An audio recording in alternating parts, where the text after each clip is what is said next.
दर्शकों, बुरे कर्मों का चक्र कैसे तोड़ें? क्यों ध्यान देना चाहिए आपको अपने कर्मों पर? दर्शकों, अपने जीवन सबसे महत्वपूर्ण है वो है अपने कर्म। तो बुरे कर्म के चक्र को कैसे खत्म करें?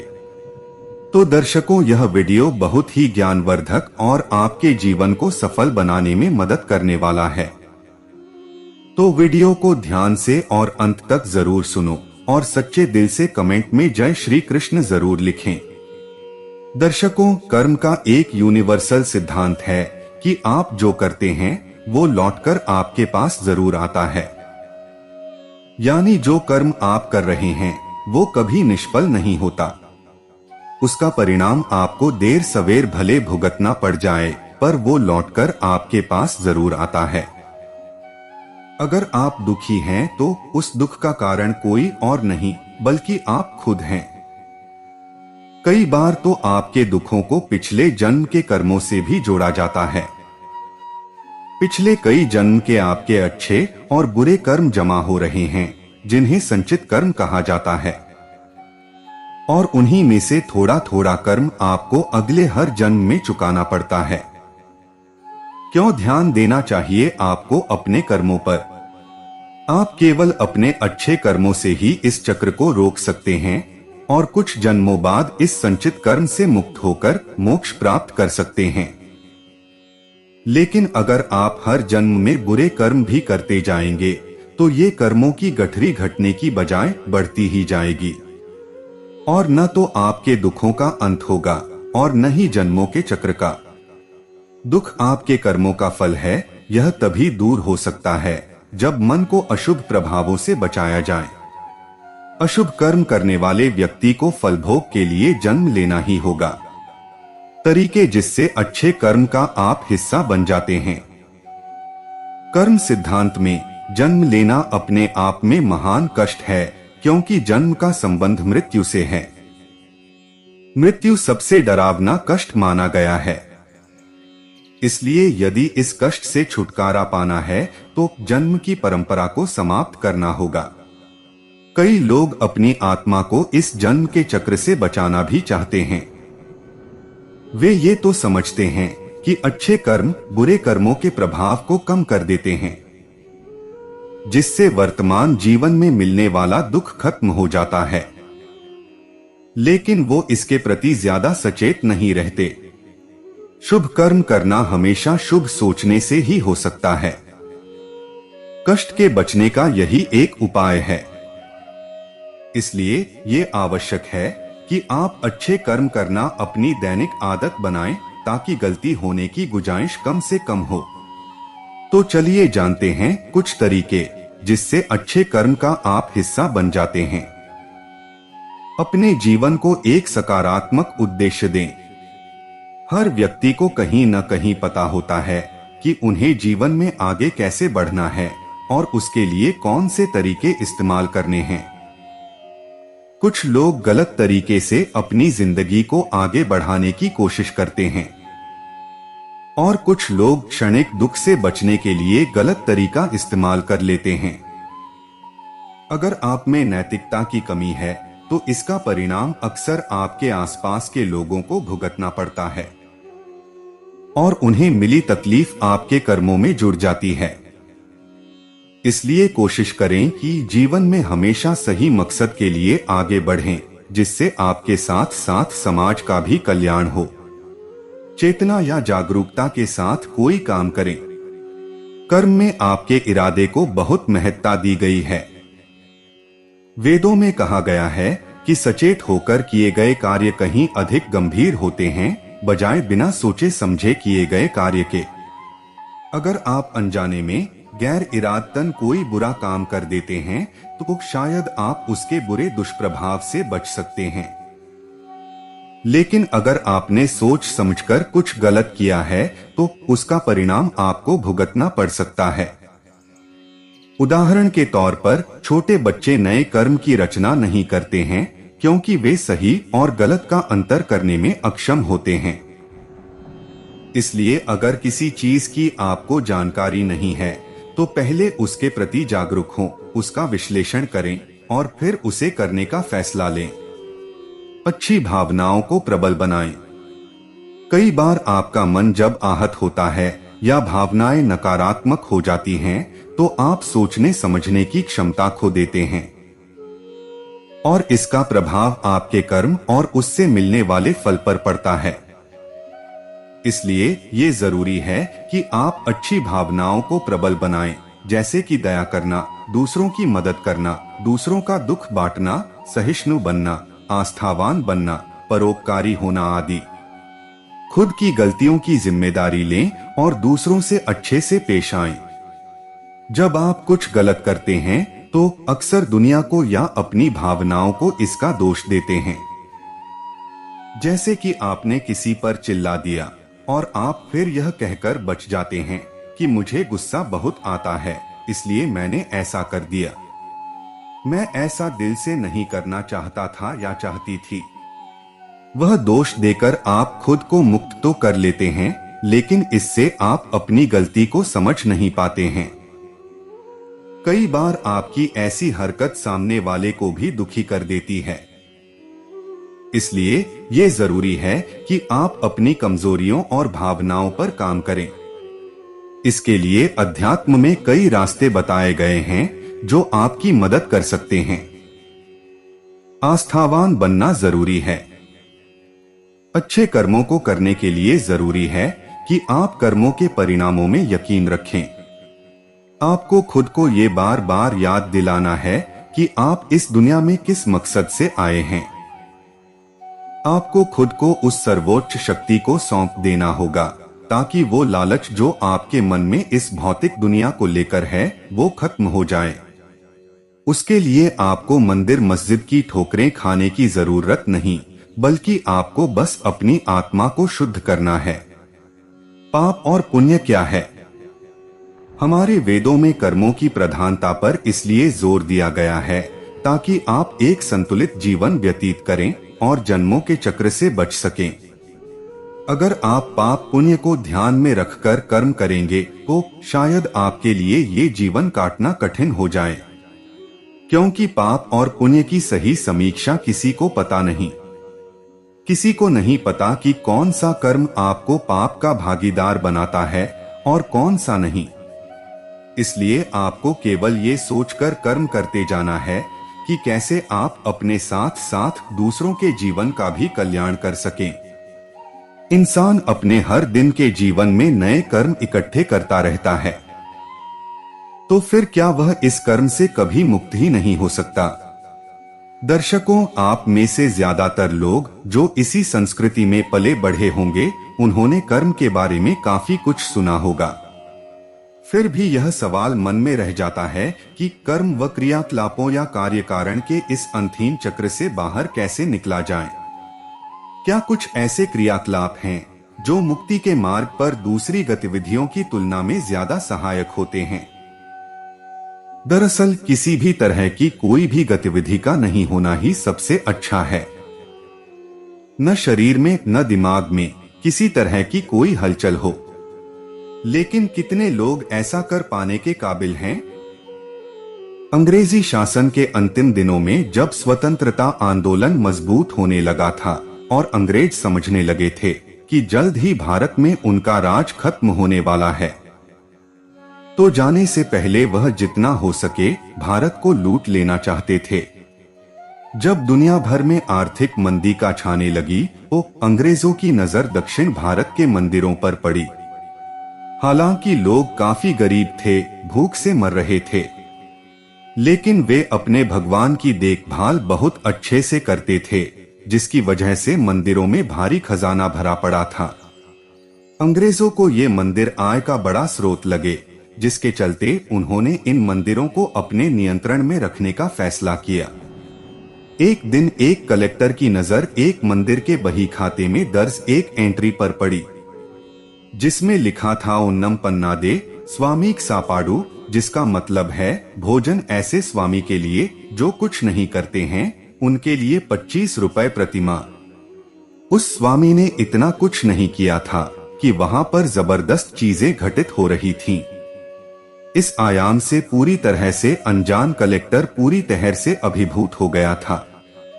यह देखकर कलेक्टर ने कहा कि हम ऐसे आदमी को क्यों खाना खिला रहे हैं जो कुछ नहीं करता। उन्हें खाना देना बंद करो। यह सुनकर मंदिर का पुजारी परेशान हो गया और वह मंदिर के ट्रस्टी के पास गया और कहने लगा कि हम उन्हें खाना देना कैसे बंद करें। उनमें से एक ट्रस्टी ने कलेक्टर से जाकर कहा कि वह उनके साथ उस कुछ न करने वाले स्वामी के पास चलें। उस ट्रस्टी ने कलेक्टर से प्रार्थना की कि वह भी स्वामी की तरह बस सहज से रूप से बैठे रहें और कुछ भी न करें।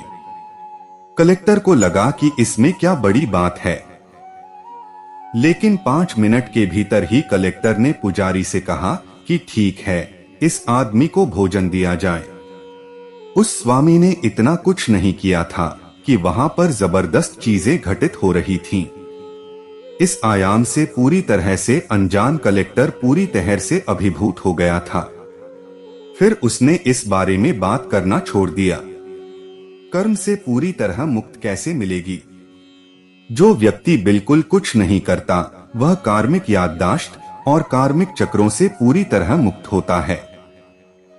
जब तक आप अपने कार्मिक यादों से जुड़े रहते हैं तब तक अतीत खुद को दोहराता रहता है। कर्म का मतलब क्रियाकलाप के साथ उसकी यादें भी है।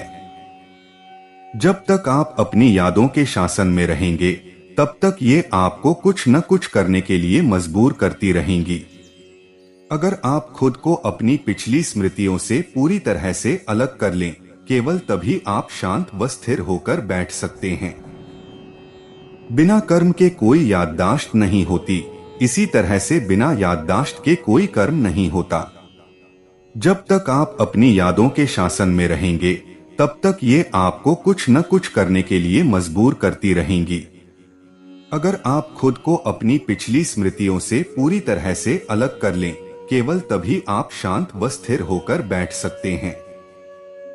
इस बारे में आप एक प्रयोग करके देख सकते हैं। आप कोशिश कीजिए कि आप लगातार 10 मिनट तक बिना कुछ भी किए स्थिर रहें। इस दौरान आपके भीतर न तो कोई विचार आना चाहिए, न कोई भावनाएं और न ही कोई गतिविधि होनी चाहिए। अगर फिलहाल आपके लिए यह करना संभव नहीं हो रहा, अगर आपके मन में 1000 चीजें चल रही हैं और आप स्थिर होकर नहीं बैठ सकते, तो गतिविधि आपके लिए बेहद जरूरी हो जाती है। यह चीज ज्यादातर लोगों पर लागू होती है। सवाल आता है कि किस तरह के काम या गतिविधि को चुनना चाहिए।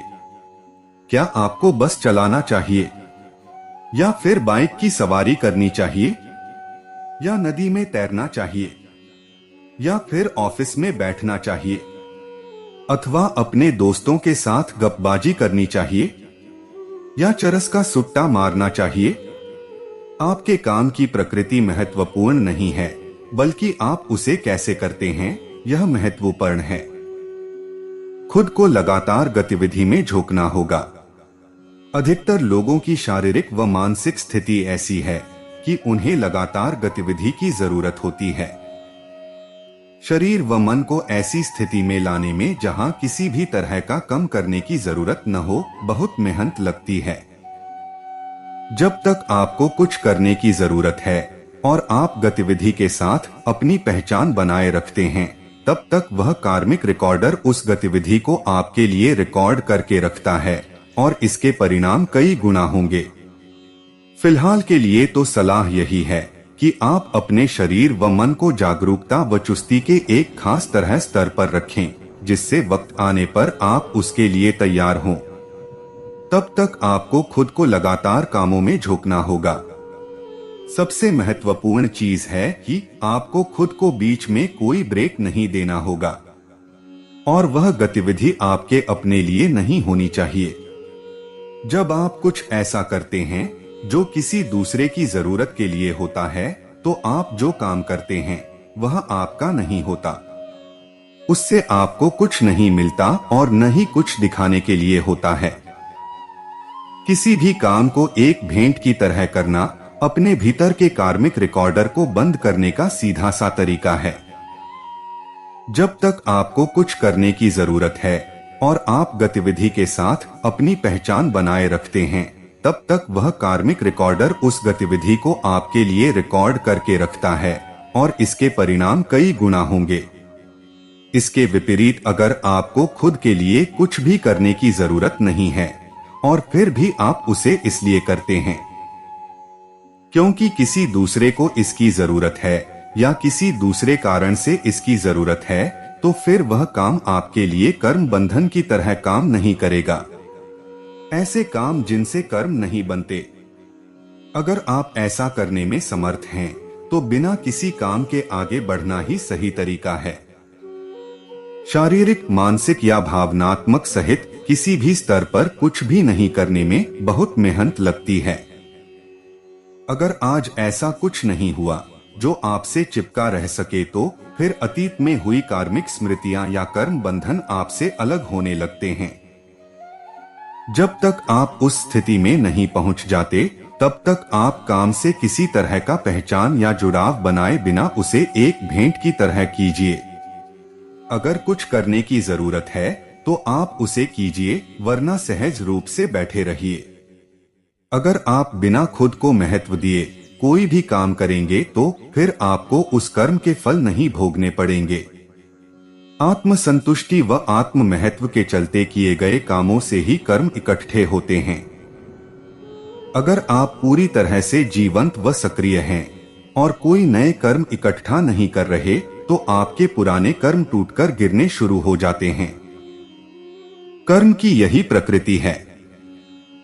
पुराने कर्म आपसे केवल तभी तक चिपके रह सकते हैं जब तक आप कार्मिक गोंद की नई परतें तैयार करते रहते हैं। अगर आज ऐसा कुछ नहीं हुआ जो आपसे चिपका रह सके, तो फिर अतीत में हुई कार्मिक स्मृतियां या कर्म बंधन आपसे अलग होने लगते हैं। अगर आप हर काम को एक समर्पण या भेंट की तरह करते हैं, तो फिर आपके कर्म बंधन धीरे धीरे खुलने शुरू हो जाते हैं। जब तक आप कुछ भी न करने की स्थिति तक नहीं पहुंच जाते, तब तक आप चाहे जो कुछ भी करें, उसे अपने भीतर एक समर्पण या भेंट के तौर पर करें। अर्पण की भीतरी स्थिति में आपको कृपा मिलनी शुरू हो जाएगी। कर्म का रास्ता बहुत अजीब है। जितना आप इसे समझते हैं, यह उतना ही आपको आश्चर्यचकित करता है। यह लोगों को मिलाता भी है और उन्हें दूर भी कर देता है। कर्म के कारण ही कोई व्यक्ति कमजोर हो जाता है और कोई व्यक्ति शक्तिशाली। कर्म ही किसी को गरीब तो किसी को अमीर बनाता है। इस संसार में जो भी संघर्ष हो रहा है, वो सब कर्म बंधन के कारण ही है। कर्म आपकी तार्किक और बौद्धिक क्षमता के परे हैं। जब आप कर्म को समझने लगते हैं, तो आप घटनाओं और लोगों से बंधना बंद कर देते हैं और आपकी स्व के लिए यात्रा प्रारंभ हो जाती है। कर्म के 3 प्रकार है। अच्छी और बुरी बातें कर्म के आधार पर ही घटित होती हैं। जब समय अच्छा होता है, तो दुश्मन भी दोस्त जैसा व्यवहार करने लगते हैं। जिन लोगों के लिए आपने बहुत कुछ किया होता है, वो भी कभी कभी आपके दुश्मन बन जाते हैं। आपके जीवन में ऐसे लोग भी आपके मददगार बनकर आ जाते हैं, जिनके लिए आपने कभी भी कुछ नहीं किया होता है। इस सब में समय की भूमिका ही सबसे महत्वपूर्ण होती है। सिर्फ मनुष्यों में ही यह क्षमता होती है कि वे समय के प्रभाव को बदल दें और स्वयं कर्म के बंधन से मुक्त कर सकें। और केवल कुछ लोग ही अपने जीवन में इससे मुक्त होने के उद्देश्य को स्थापित कर पाते हैं। कुछ कर्म बदले जा सकते हैं, जबकि कुछ कर्म नहीं बदले जा सकते। इसके लिए सबसे पहले हमें कर्म के तीनों प्रकारों को जानना होगा। प्रारब्ध, संचित और आगामी यानी प्रारब्ध कर्म। प्रारब्ध का अर्थ है शुरू किया हुआ जो कर्म पहले से ही चल रहा है। प्रारब्ध कर्म वह है जिसका परिणाम वर्तमान में आपको मिल रहा है। आप इसे बदल नहीं सकते क्योंकि यह पहले से ही घटित हो रहा है। संचित कर्म वे कर्म हैं जिन्हें आप इकट्ठा करते हैं जो हम अपने साथ लेकर आए हैं। संचित कर्म इकट्ठा किए गए वे कर्म हैं जिन्हें आध्यात्मिक क्रियाओं जैसे कि ध्यान आदि के द्वारा समाप्त किया जा सकता है। हम अपने संचित कर्मों को प्रार्थना, सेवा और लोगों में प्रेम व आनंद बांटकर भी समाप्त कर सकते हैं। सत्संग यानी सत्य का साथ, जो कि निश्चित रूप से ऐसे बुद्धिमान और दयावान लोगों की संगति में मिलता है जिनकी उपस्थिति में हम स्वयं को बेहतर और आनंदपूर्ण महसूस करते हैं। सभी प्रकार के नकारात्मक कर्मों के बीजों को नष्ट कर देता है। आगामी का शाब्दिक अर्थ होता है जो अभी नहीं आया है। आगामी कर्म वे कर्म होते हैं जो अभी आपके सामने आए नहीं है, वे कर्म जो भविष्य में आने वाले हैं। यदि आप कोई अपराध करते हैं तो हो सकता है कि आप आज न पकड़े जाएं, परंतु इस बात की पूरी संभावना है कि आप भविष्य में पकड़े जाएंगे। ये आपके द्वारा किए गए कार्यों के भविष्य के कर्म हैं। हमारे मस्तिष्क पर हमारे कुछ कार्य इस प्रकार की मजबूत छाप छोड़ते हैं जो भविष्य के कर्म का रूप ले लेते हैं। आप किसी के भी साथ जो कुछ भी करते हैं वो आपको वापस मिलता है। यही कर्म का सिद्धांत है। इसलिए हमारे कर्म हमारे द्वारा किए जाने वाले कार्यों के आधार पर अच्छे या बुरे हो सकते हैं। ये वो अच्छे काम हैं जो आप दूसरों के लिए करते हैं और फिर आप उन कार्यों में बंध जाते हैं। आपको उसके बदले में प्रशंसा या कुछ परिणाम मिलने की आशा होती है। मैंने बहुत सेवा की है या मैंने 10 वर्षों तक ध्यान किया है, इसलिए मुझे इसका कुछ भौतिक परिणाम मिलना चाहिए या मुझे इसके बदले में आध्यात्मिकता प्राप्त होनी चाहिए। कभी कभी लोग अच्छे काम करने के बाद भी दुखी हो जाते हैं क्योंकि उन्हें इसके बदले में कुछ प्रशंसा मिलने की आशा होती है, तो यह आशा कर्म बन जाती है। आप लोगों की भलाई अपने स्वभाव के कारण करें। जब आप अपने कार्यों के परिणाम से नहीं जुड़ते हैं तो आप कर्म एक बंधन से मुक्त हो जाते हैं। इसलिए भगवान कृष्ण भागवत गीता में कहते हैं, अपने कर्मों के फल मुझे अर्पित कर दो। जब आप दूसरों की भलाई की कामना करते हैं तो आपके साथ भी अच्छी चीजें ही घटित होती हैं। यही प्रकृति का नियम है। जो कुछ भी दूसरों को नुकसान पहुंचाने की नीयत से किया जाता है, चाहे वो विचार हो या कार्य, वह बुरे कर्म कहलाते हैं।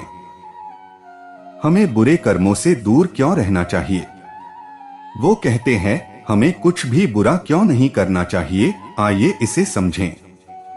यदि आप कुछ बुरा करते हैं तो आपकी नींद गायब हो जाती है, आपके मन की शांति भंग हो जाती है और इसके कारण आपका स्वास्थ्य खराब होने लगता है। कुछ न कुछ आपके मन को कचोटता रहता है और जब कभी कुछ बात आपके मन को कचोटती है तो आप कुछ भी सृजनात्मक नहीं कर पाते हैं और आप दुखी रहने लगते हैं। हमें दूसरे लोगों को धोखा क्यों नहीं देना चाहिए? इसका सीधा सा कारण यह है कि हम स्वयं यह नहीं चाहेंगे कि कोई और व्यक्ति हमें धोखा दे। जो कुछ भी हम दूसरों के लिए करते हैं वो हमारे पास वापस लौट कर आता है। यही कर्म का सिद्धांत है। क्या आप जानते हैं, जब आप किसी की प्रशंसा करते हैं तो आप उनके अच्छे कर्म का प्रभाव ग्रहण करते हैं और जब आप किसी की बुराई करते हैं तो आप उसके बुरे कर्मों का प्रभाव ग्रहण करते हैं। कर्म व ध्यान में संबंध। ध्यान आपके जीवन में समरसता और एकाग्रता लाता है। यह जीवन के प्रति आपकी आकांक्षाओं को कम करने में मदद करता है।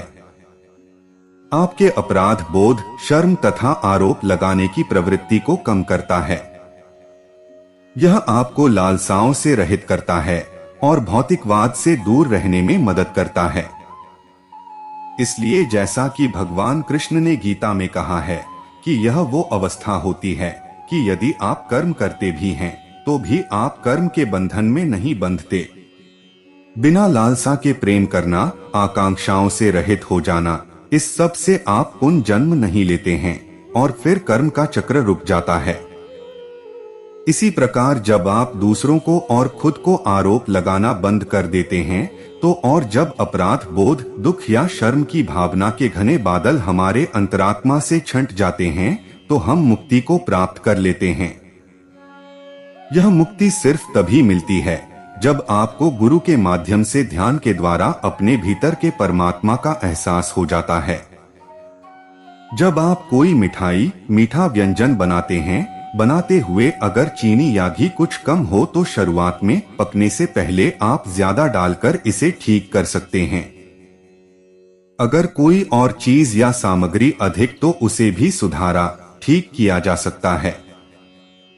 किंतु एक बार पक जाने के पश्चात यह संभव नहीं है।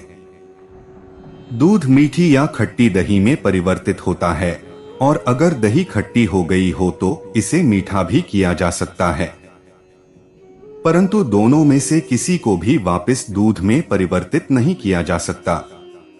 इसी प्रकार प्रारब्ध कर्मों का फल नहीं बदला जा सकता, किंतु संचित कर्मों का फल आध्यात्मिक प्रयासों द्वारा बदला जा सकता है। कर्मफल से मुक्ति पाने का अर्थ है उन कर्मों के प्रभाव, उनकी छाप से छूट जाना, मुक्त हो जाना। संचित कर्मों के प्रभाव से व्यक्ति की मानसिकता, प्रवृत्ति स्थापित होती है। मनुष्य ध्यान, आध्यात्मिक क्रियाओं द्वारा इन प्रवृत्तियों, मानसिकताओं से मुक्ति पा सकता है। ध्यान, आध्यात्मिक प्रयासों द्वारा अत्यधिक कष्ट देने वाले कर्मों के प्रभाव को कम से कम किया, बदला जा सकता है। ध्यान के समय हमारे बुरे कर्मों के प्रभाव का नाश होता है। सब कुछ धुलकर साफ सा हो जाता है, कुछ शेष नहीं रहता और आप एक ऐसी गहन शून्यता का अनुभव करते हैं जिसमें सब भय, डर, चिंताएं मिट जाती, लुप्त हो जाती हैं। यह एक अनमोल अनुभव है। इसी क्षण आप इसका आनंद ले सकते हैं। ध्यान के माध्यम से बुरे कर्मों को मिटाया जा सकता है। इससे पहले यह शरीर, प्राण छूट जाए, अपने कर्म फलों के प्रभाव, अपनी अनभिज्ञता, अज्ञानता से मुक्त हो लें। तो प्रिय दर्शकों, उम्मीद करता हूं कि आपको वीडियो पसंद आया होगा और आप हमारे चैनल पर नए हो तो वीडियो को लाइक और चैनल को सब्सक्राइब जरूर करें। आपके एक लाइक से ही हमें प्रेरणा मिलती है और हम मोटिवेट होते हैं। धन्यवाद।